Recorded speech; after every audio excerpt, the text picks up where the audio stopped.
Hi, I'm Natalie and I'm a senior. About a week ago I agreed to talk today and I tried backing out a few days ago, but Mr. Benner wasn't going to let me do that. So put up with me for today. It's probably the last time you'll ever see me up here. I wouldn't say I've had many experiences in my faith that made me really step back and contemplate it. I've always believed in God, and if I ever question my beliefs, I always found what I was looking for because I naturally saw God in everything. Whenever people would ask me why I believe what I do, I would give the same answer. I see God in the change of nature, the beginning of new life. I see Him in the workings of the human mind and the mystery of how our bodies work perfectly. I see Him in the way the moon pulls the tide and the way everything is so detailed and valuable and beautiful. However, this summer was the first time I ever truly thought about God and His plan for us.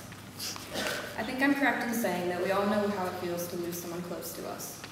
Death hangs over us like a permanent shadow, and sometimes it takes a great deal of care and compassion to accept that. I've experienced a few hardships this year, but the one that really shaped who I am and what I believe was the death of my uncle. For as long as I can remember, I was always close to him. He would always talk about how I was his favorite kid. Sorry, Daniel and Bethany, but... and we always shared a close bond ever since I was a child. I was never anyone's favorite. I was never anything extraordinary in the family, and I was never really important. But my uncle was always the one who made me feel differently about myself.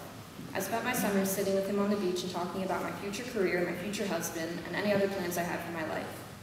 Back in February, when I learned he was sick, I thought, well, he'll get better. People will always recover from cancer. When he started treatment, I was more hopeful than ever, but when we learned it was terminal, that's when I began losing ground.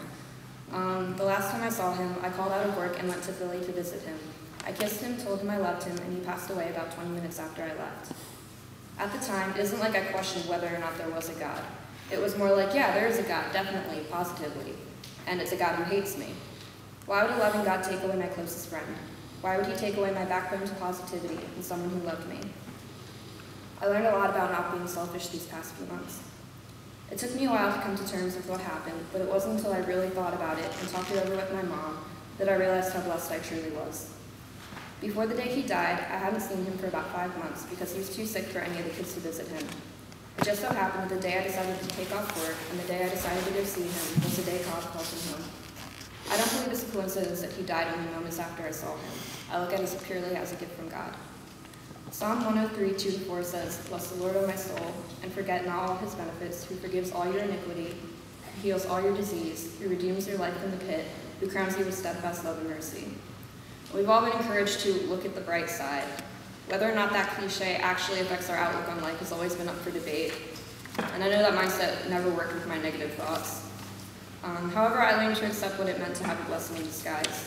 What was a permanent shadow of mine turned into more of a lesson of selflessness, treasuring what you have, and knowing God truly does work in ways we don't understand. It's how we look at the situation that matters, and it's really ultimately up to us whether we look at something as a foul curse or a graceful blessing. Thank you.